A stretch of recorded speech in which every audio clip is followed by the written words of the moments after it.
Hey guys, welcome to today's webinar. My name's Lenny, I'm gonna be your host today, and what we're gonna be covering is an overview of the Jungle Scout tools and how to use them. Today we're gonna be focusing on the Find Product section of Jungle Scout because that's where you're gonna spend most of your time when you first start out.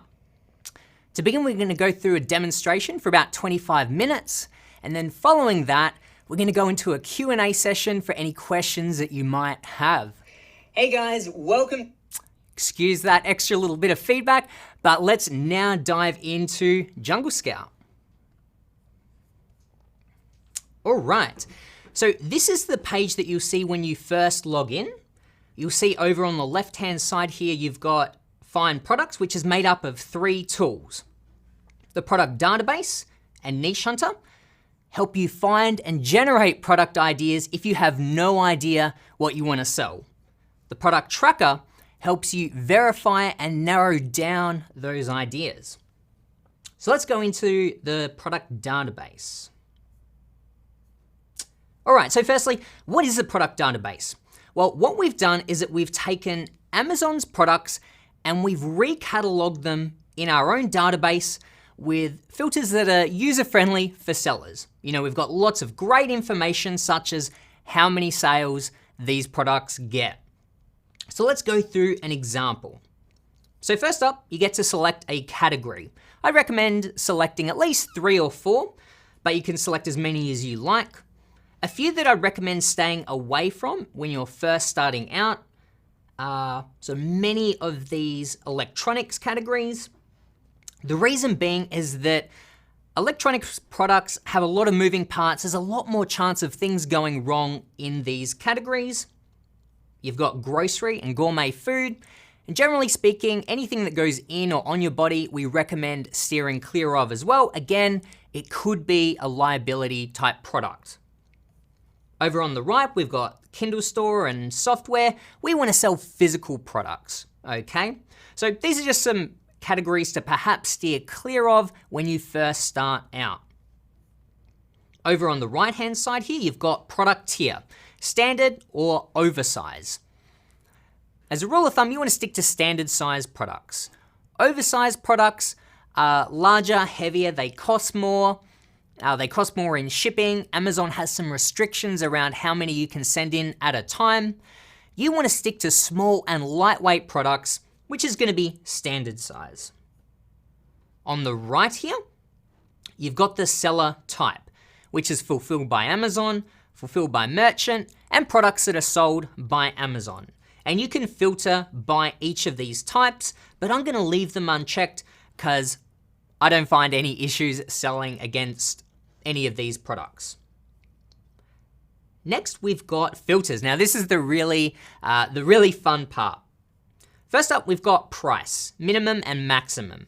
So I'm gonna go $15 to $50. Now below $15, the profit margins get very, very slim. And then above $50, people are less likely to make any impulse buys. So that's quite a good sweet spot.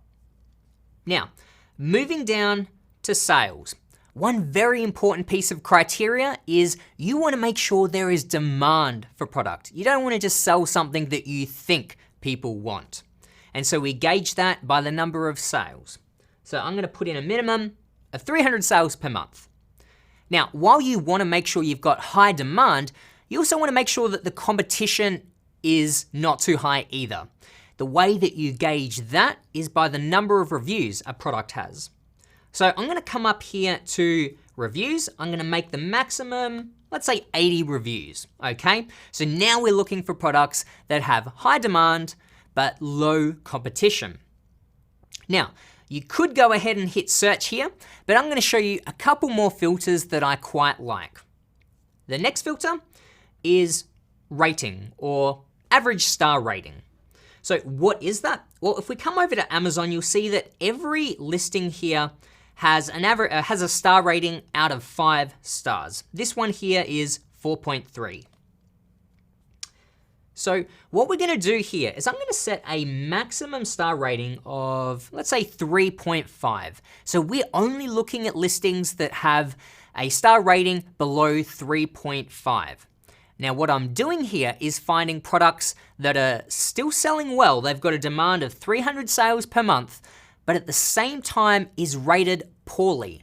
So people are still buying this product despite the fact that it's rated poorly on Amazon. And a 3 or even a 3.5 on Amazon is pretty poor by Amazon's standards. Now what this does is it gives you the opportunity to improve upon this product. And the way that I recommend doing so is to open up these listings, go to the 1 and 2 star reviews, and seeing what people don't like about the product. From there, you can take those problems to your supplier and say, hey, can you fix this problem? Or, this could be changing the type of material. Maybe you want something stronger and more rugged. Maybe changing the color, maybe extending the size of the handle. Whatever it is that customers don't like about this problem, make sure that you can fix that problem and then bring that improved version of the product to market. So average star rating is a really great filter to try out. Next, down the very bottom here, we've got LQS, which stands for Listing Quality Score.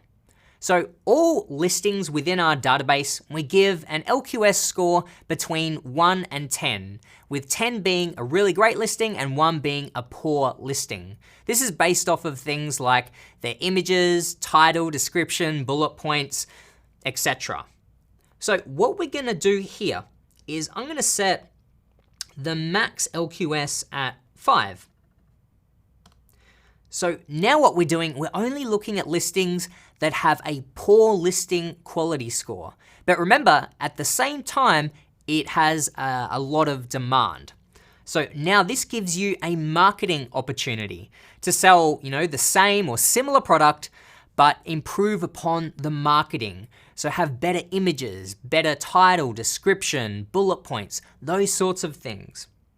So the listing quality score is another great filter to use. So if you find a filter set or combination that you really like, I recommend coming up here to Save Filter Set. You can name it, and then you can come back to that preset at any time. Or if you come to the right here, you can load a filter set. And you'll see that we've got some presets over here to get you started. Now I'm gonna come down and hit search. All right, within a few seconds, you've got all your results here. If I look up here, I can see that I've got 22,000 results. And on the right-hand side, I've got the option to export these into a CSV file to view later in a spreadsheet. Now let's go through the information that's displayed here. A lot of this is the information that we've just run through. So for instance, here we've got the price of the product. Directly below that, we've got fees. Now this is important. This is Amazon's fees, or how much they will take out every time you sell one of these products. So for this product that sells at $21.59, Amazon would take out $6.43, and the net amount is how much you would actually receive in your account balance, as Amazon takes their cut first. Now, the really cool thing you can do is if you click on this net amount, it brings up this really nifty FBA profit calculator. And now you can input your product cost and find out how much profit you would get if you were to sell this product. So let's say I knew that my product cost $5 and then it cost $1 per unit to ship into Amazon. So let's say $6. If I hit calculate, I can see instantly that I'll get $9.16 profit. Other cool things you can do is change the price. So let's say I wanted to sell a premium version of this product and I was pretty confident I could sell it a little bit higher. So let's say $23.99 and boom, you can instantly see $11.56 profit. The other way I recommend you using this calculator is to find out what is the break-even price for this product. What I mean by that is how low can you drop the price and still make all of your money back. So let's try some numbers. I'll try $10. At $10, we're losing money. So let's perhaps go to 13. So it's a little bit less than 13, around about that mark. This is really handy to know because when you first launch a product, you might need to drop the price in order to get those first few sales and reviews. And then if worst came to worst, it's always good to know the lowest price you can go and still make back your money, just in case you needed to offload or sell off all of your stock. So that's another good price to know. And you can do all that within the profit calculator.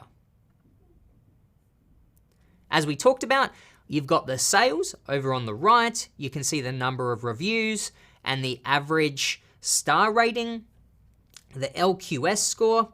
Now, way over here on the right, you can click to view this listing over on Amazon. And then you've got this option at the top to add it to the product tracker. Now, that's what I'm going to do now. Let me scroll down and pick a product I like. I'm really just going mostly off of the images and trying to find something that's simple that I think could work well. Okay, so let's go with this table cover or tablecloth. So I'm gonna come over here, go new group. Okay, you select your marketplace. My marketplace is the US.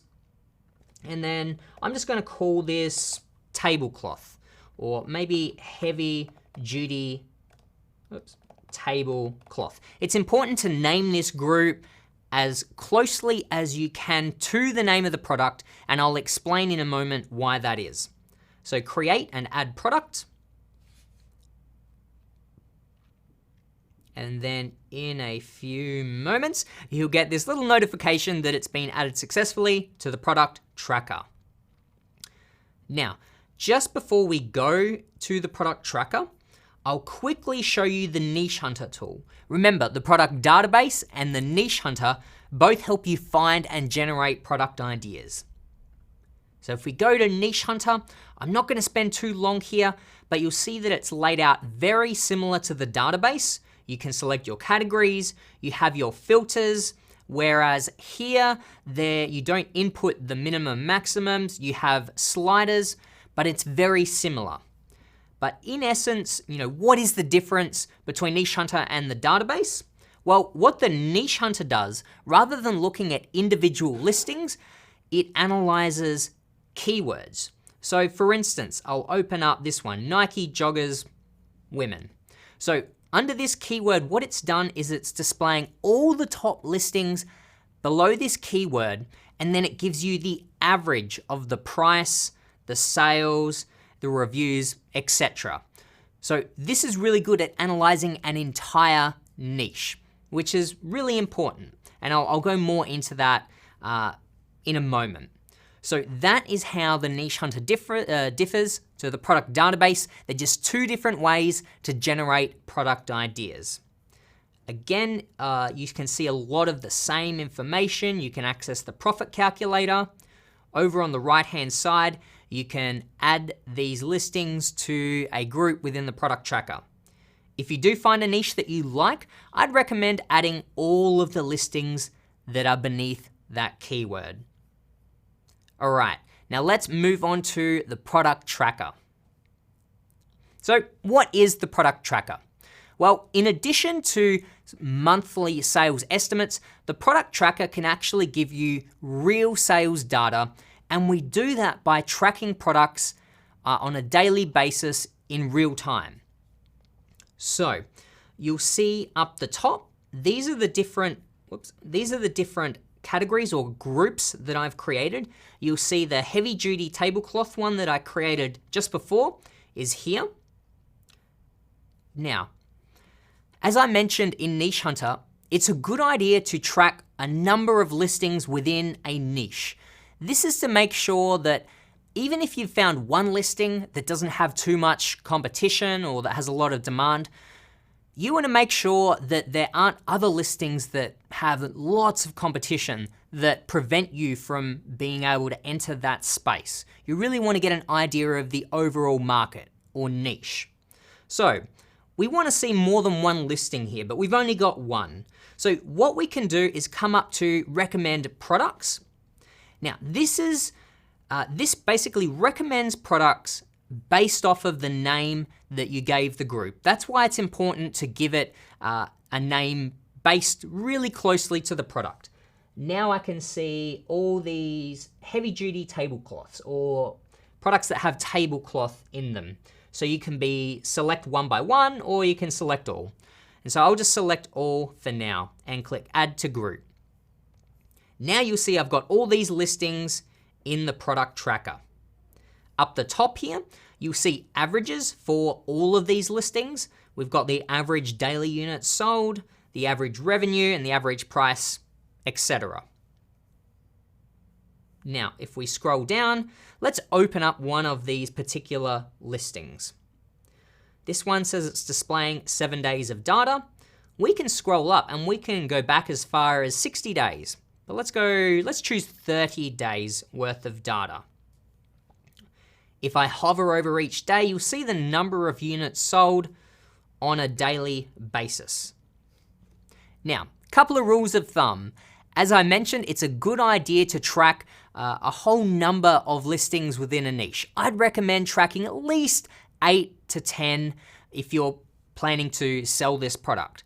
The second rule of thumb is I recommend tracking them for at least 14 days. The reason being is that the longer you track a product, the more certain you can be about the sales numbers that it's doing. So for instance, let's see, on one particular day here, it's selling 118 units. On another day, 152. Now, if you'd only tracked this product for maybe 3 days and you only had a couple of numbers like that, you don't really know which one. How many units does it do? Is it 118 or 150? It's really hard to know off of a couple of days. But when you've got a larger data set like this, you can get a much better idea of the average number of sales to expect. So that's why it's better to track products for as long as possible, okay? All right, now you can see for each of these listings, you've got the average price across this period. You can see the average daily units sold as well. If we scroll over to the right, you've got the option to add notes here for individual listings, which is really handy. Again, you can view this listing over on Amazon, and you can also delete listings from the product tracker. I'll close this one down. One thing to note, I'm going to find a good example here. Let's see. Sometimes you will see a message that says, come back in 48 hours. I'm trying to find a good example of that. Here we go. So what this means is that this product hasn't been tracked before. And because we track products in real time, we do need those first 48 hours to get our initial data, okay? So don't freak out if you do see this message. Just come back within 48 hours or come back in 48 hours rather. And I think that's totally fine because as I mentioned, it's a good idea to track products as long as you can. At least 14 days is my recommendation. Now, you've seen me add products from the product database. You can also add them from Niche Hunter. The other way to add products is up here in this little box up here. So for example, I can come over to Amazon, and if I open up a listing, I can copy the URL, or you can copy what's called the ASIN, which is just a unique identifier that Amazon gives all of their listings. And that is also found in the URL up here, or you can find that in the product information down here. But a lot of the time I find it easy enough just to copy the URL. So if I copy that, now I can paste it in here and add product. And you'll see that one's been added, and here is my listing. This is an example of one that I'd need to come back to see the data. but I'm going to delete that because it doesn't fit into our tablecloth category. So that's how you add products to the product tracker. And that covers both the product tracker and the find products section of Jungle Scout. If you do ever want more detailed tutorials on this, I'm going to show you a section of Jungle Scout where you can find more of that information. Right now, I'm going to quickly go over some of the other tools inside of Jungle Scout, but I'm only going to do so very quickly as this tutorial or this webinar is more focused on find products. So next we've got find suppliers. So once you've found a product, the next step is to source this product. And our supplier database here can help you find new suppliers, and it can also help you verify suppliers that you've already found. Okay, so this is a great tool as your next step. After that is our keywords section. Okay, now keywords are very important in your Amazon business. That's how people find products, is by typing in keywords. So you really want to make sure that your listings are keyword optimized. And our tools within keywords can help you do just that. Next up is Academy, which is one that I'm really excited about. Inside of here, we're housing a whole heap of an A to Z of Amazon education that teaches you all the steps from product research all the way to reading sales analytics and all the steps in between. So we're adding more and more content to this one on a regular basis. We've got some new video materials that's going in there very soon. So definitely utilize Academy. Inside of here, we've also got more detailed tutorials for the different tools that I've covered today. So you can find all of that goodness inside of Academy. After that, we've got Launch, which is made up of email campaigns and promotions. And as the name suggests, this section helps you launch your product. Once you've sent in all that inventory into Amazon, this helps you get your first initial sales and reviews and helps you communicate with customers. So the launch section is very important also. Now, before I wrap up, there's two more areas of Jungle Scout that I want to briefly run you through. The first is the extension. So this is a Chrome extension. If we go over to Amazon, it runs on an Amazon search page or an Amazon product page, such as this one. But let me go back to a search page. All right. Let's see. Well, I don't actually have that one installed at the moment, but let's see. See if I can show you guys a screenshot. Here's a screenshot of it. So I'm improvising here, guys. We've got this is what the Chrome extension looks like. So you run this one live on Amazon. You just basically type in any product that you're looking for. You hit the button up here for the Chrome extension, and it brings up a really great screenshot or snapshot rather of all of the listings. It gives you all of the prices, the sales numbers, reviews, everything that we've talked about today. Now, the advantage of this is that it's really great if you've got some ideas on what you want to sell. Okay, so you can just type in a product, and then with a click of a button, you get all of this information that we've talked about, the number of sales, the number of reviews, the average star rating, etc. This information you can sort and filter, and you can also export as a CSV file to view later.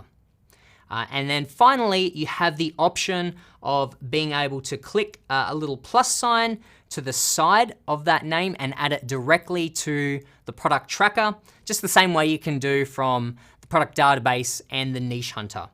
So the Chrome extension does work very, very well with the rest of the Jungle Scout suite. So if you'd like to learn more about the Chrome extension, I'd encourage you to come in and watch this video here. We also have more material on it inside of the Academy. The final tool that I'd like to share with you is the Jungle Scout Market. So with the Jungle Scout Market, you can find any sort of freelancer service that you require for your Amazon business, okay? Whether that's product photography or whether that's graphic design or logo design, whether you want to get videos made, help with PPC, help with product research. All the freelancers within the Jungle Scout market are vetted by our team, and more importantly, they all have Amazon experience, or they work with Amazon sellers so they know Amazon's requirements, and you can feel confident that they're going to be able to help you and your business. So definitely check out the Jungle Scout market for any of your service needs. Finally, the last thing I wanted to point out inside of Jungle Scout is that if you do have any issues or you need any help, we've got this great little widget down here in the bottom right-hand corner. You can type in a keyword to find information regarding to the problem that you have. But if that doesn't solve your problem, then you can reach out to one of our amazing customer support reps and they'll get back to you very, very quickly. So make sure to use the Help Center as a resource. Now that wraps up today's demonstration of Jungle Scout. And now I'd like to switch to a Q&A session for a few minutes to answer any questions that you might have. So if you do have any questions, make sure to drop them in the chat box now. The first one that I see, Tammy's asking, how do I watch this video later? Great question, Tammy. So for joining today's webinar, you will get sent out an email with a replay link. So don't stress about that one. All right, let's see. My job's getting pretty easy because we've got the Jungle Scout team in there answering tons of questions. So that certainly makes my life easier. All right, Carly's asking, can you show us how to add a product to the tracker by using the ASIN from an Amazon page? I can certainly do that. So if I come over here, let's just scroll down. I'm going to choose a random listing. I'm going to open up that listing. And as I mentioned, you can use the URL in the top address bar here. But what I'm going to do is use the ASIN. All right. Again, that's just an identifier that Amazon gives all of their products. So if I come down to product details, and you'll see ASIN here, I'm going to copy that one, come back to Jungle Scout. I'm in the tracker next to add product, paste that in, and now that product has been added. Maybe one other thing that I'll note as well is that up here in the top right corner, you'll see your tracker limit. This is how many listings you can have inside the tracker at one time. So if you ever hit your tracker limit, you can always remove listings, just delete them on the right-hand side here so that you can add more. All right, any other questions?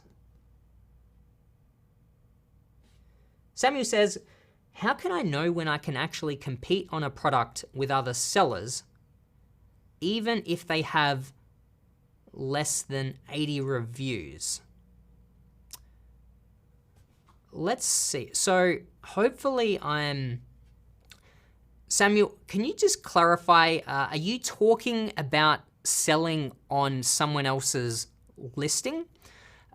Because what we recommend is the private label model, which is essentially creating a new product, a new listing with your own brand name on it.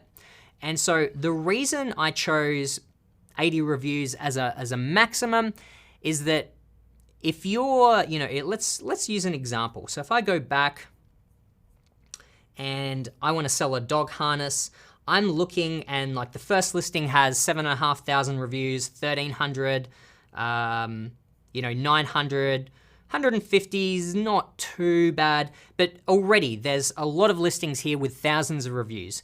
Me coming in with a brand new listing with 0 reviews, it's going to be very, very hard for me to build up a listing when all these listings have so much sort of social proof already existing. So that's why ideally what we want to see in these particularly these top 10 listings, because just keep in mind, most people make their selection for a product in sort of the top 10 listings, or certainly in the top page of results. Most people probably wouldn't go to page 2 to decide upon a product, okay? So within that sort of top 10 listings, we want to see that the majority of the listings are below 100 or 80 or even 50 reviews. If we've got a lot of listings that are under that amount, then it's going to be much easier for us to come in with a brand new listing with 0 reviews. So hopefully that makes sense. All right. So James says, I'm in the UK and I followed the search as Lenny done, and I only got 24 products. The UK market is not as big as the US, so is there a better way to search in the UK? That's a really great question, James. So let me show you an example. I'm going to go back to the product database. I'm going to change my marketplace to the United Kingdom. So one thing to note is that the US has by far the largest market. So when you're doing searches in these other marketplaces, one of the things I'd change the most is I would definitely drop the sales numbers because they just don't get as many. I'd maybe go as far as dropping it to maybe half. So whereas I was looking for 300 sales per month in the US, I would probably drop that right down to maybe about 150 and kind of use that as a benchmark. The other prices, I'd probably keep fairly similar. You definitely want to gauge each marketplace and tweak it accordingly, but it's mostly the sales numbers that you definitely want to drop in these other marketplaces. So I hope that helps, James.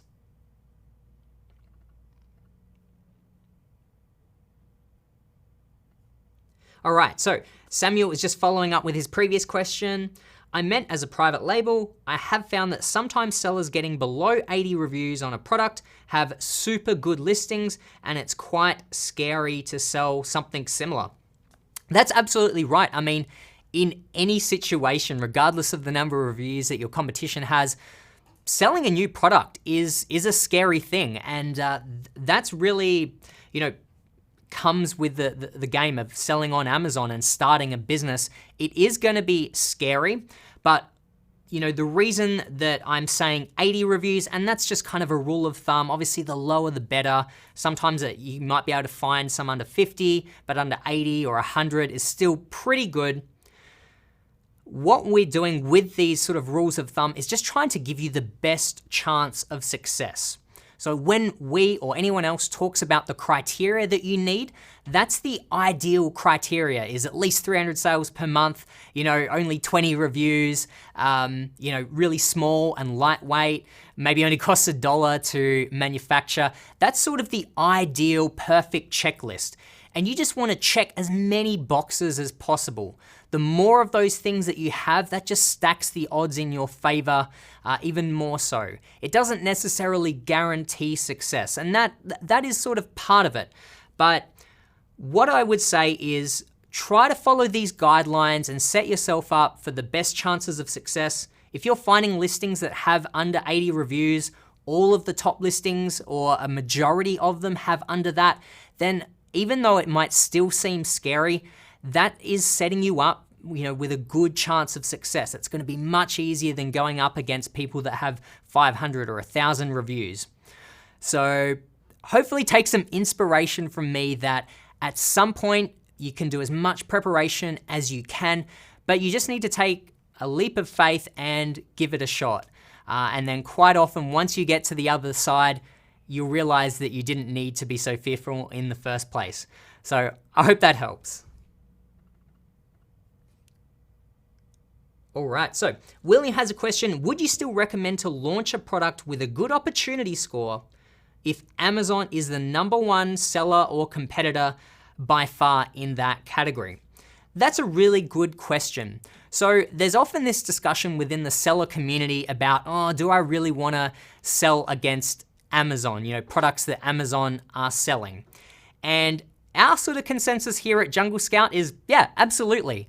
In a lot of ways, it's easier to sell, easier, quote unquote, to sell against Amazon and fulfilled by merchant sellers. It's easier to sell against them in a lot of ways than it is to sell against an FBA seller. The reason being is that an FBA seller is often like you and me. They're just, quite often individuals. They're going in there, they've got a small number of listings perhaps, but they're going in every day, they're checking the competition. They're being really competitive. They're trying to optimize their listings and push out the competition and so forth. Whereas Amazon, they're not paying that much attention to the listings that they're putting up on Amazon. They're not going in and checking their competition and so forth. Amazon is definitely making it more of, their direction is more to set up third-party sellers like you and I. That actually works out much better in their business strategy. So they're not as interested in dominating all of these markets and selling products themselves. So that's why we feel that there's no problem selling against Amazon.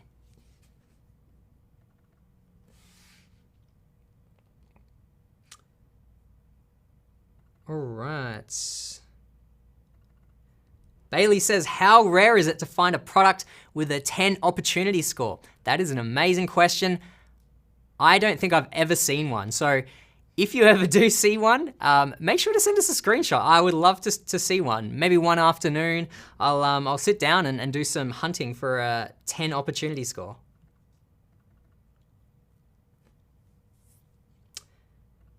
Victor says, given the new tariffs and stories of hijackers, would you recommend branching out to suppliers outside of China? That's a really interesting question.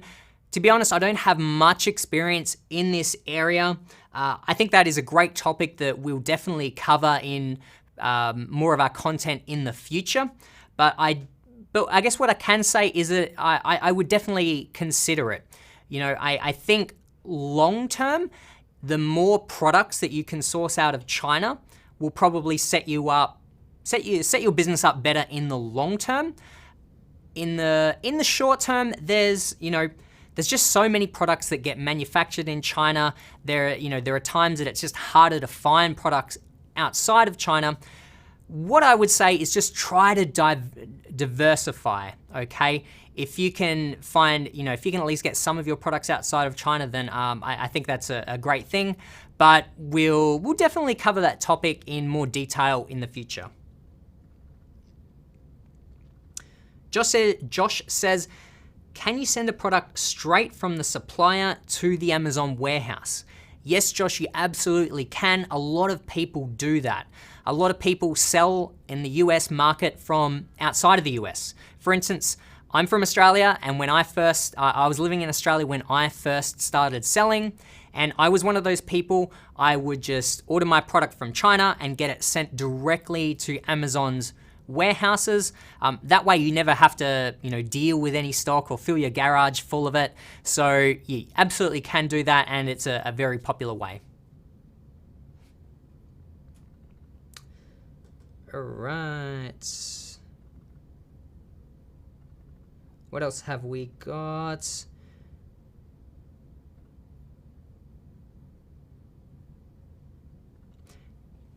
Thorn Global Supplier says, how do you track the total amount of sellers of a given product after the product has already been tracked in the Jungle Scout app?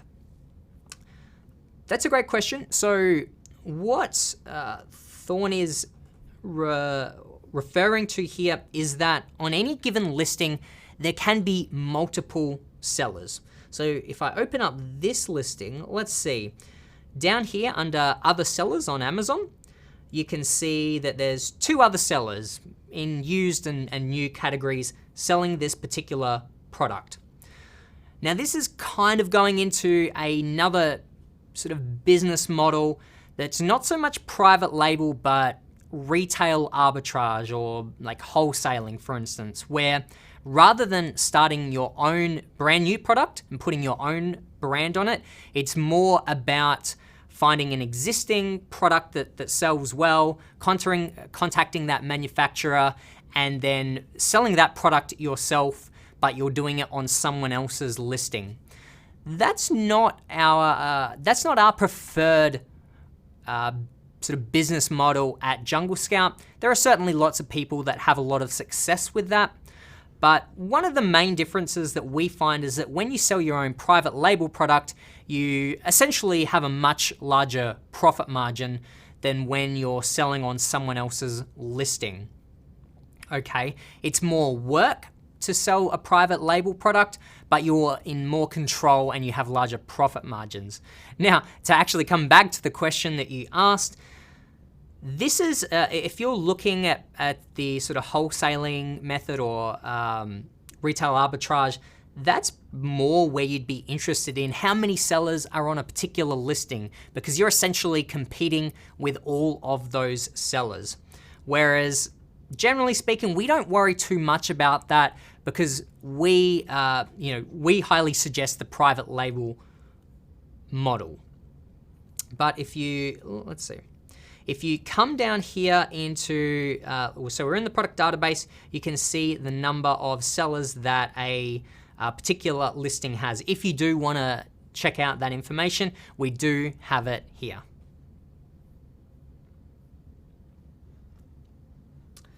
All right. I'll answer a couple more questions just before we wrap things up. So, how do you find what warehouse to send your products? Great question. So you find out this information when you create a shipping label inside of Amazon. So you go into Amazon Seller Central, and essentially you can go to one section where you open up your inventory, you look at the listing, and then you click on Send Replenish Inventory, and it walks you through the process of creating a shipping label. Once you've entered in the number of units and the dimension of the boxes and et cetera, once you click next, it will essentially generate the address that you send the actual products to. So you do need to input this information into Seller Central in order to get that address. So I hope that helps.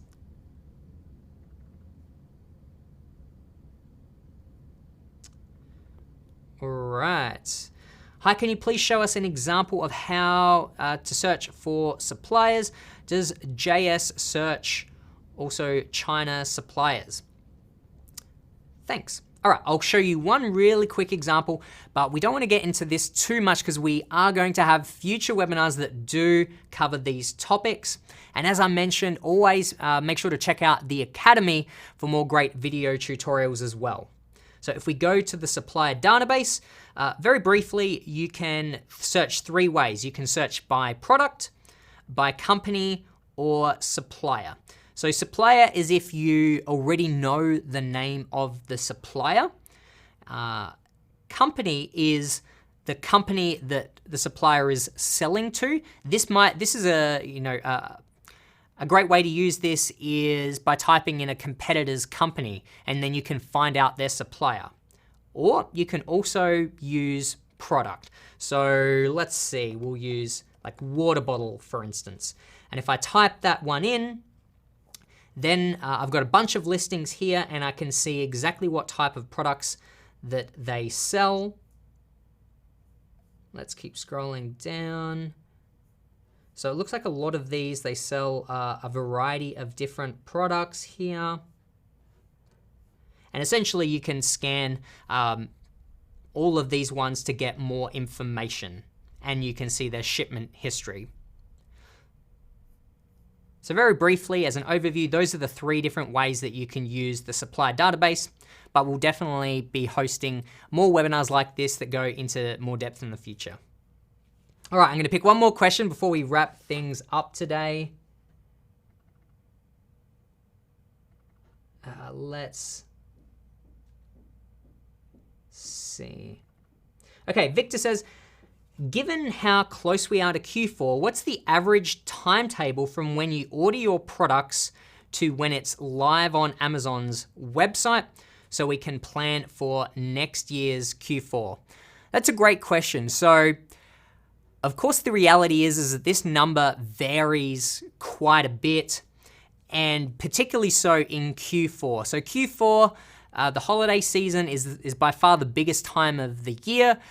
Amazon sellers really love it because that's when I think the numbers are they can 4 or 5 times their sales in that one part of the year, more so than the rest of the year combined. So it's a really exciting time. However, you really do need to get prepared quite early and be sending in your inventory early because it gets very, very busy in Amazon's warehouses. So at the moment, we're towards the end of August. Really now is kind of the time I would be sending in a lot of this inventory, stocking up on inventory in Seller Central, or certainly within the next month, I'd be trying to get as much in as possible in order to get it into Amazon's warehouses.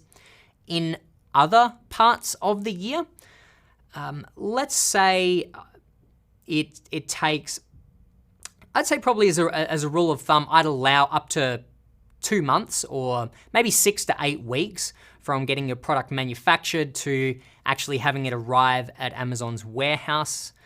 So that's kind of just a general rule of thumb. But after you've completed 1 or 2 shipments, you'll get an idea of what the lead time is. So lead time being from the day that you order it from the supplier until they've got the product ready. So that's sort of the first part, the manufacturing part. And then, you of course want to get it shipped, and that could either be via air, which is much faster, or via ocean, which is slower but cheaper. And then you can sort of calculate how long that will take your first couple of times, and then that will be your basis for your lead time in the future. So it does vary, but hopefully, 6 to 8 weeks gives you a little bit of an idea. I would allow more for Q4.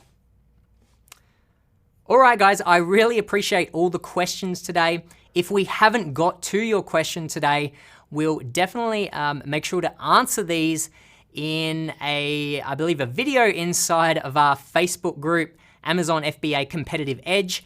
If you're not a part of it, then make sure you do join that. That's a big community of Amazon sellers and Jungle Scout customers. So make sure to join that one where we're going to be answering any questions that weren't answered today. Again, I encourage you to check out Academy inside of Jungle Scout. It's going to be a great resource for you on your Amazon selling journey. I really appreciate you guys joining me today. I hope this video has given you some value, and good luck with your product research. Happy selling, and I'll see you in the next video. Bye, guys.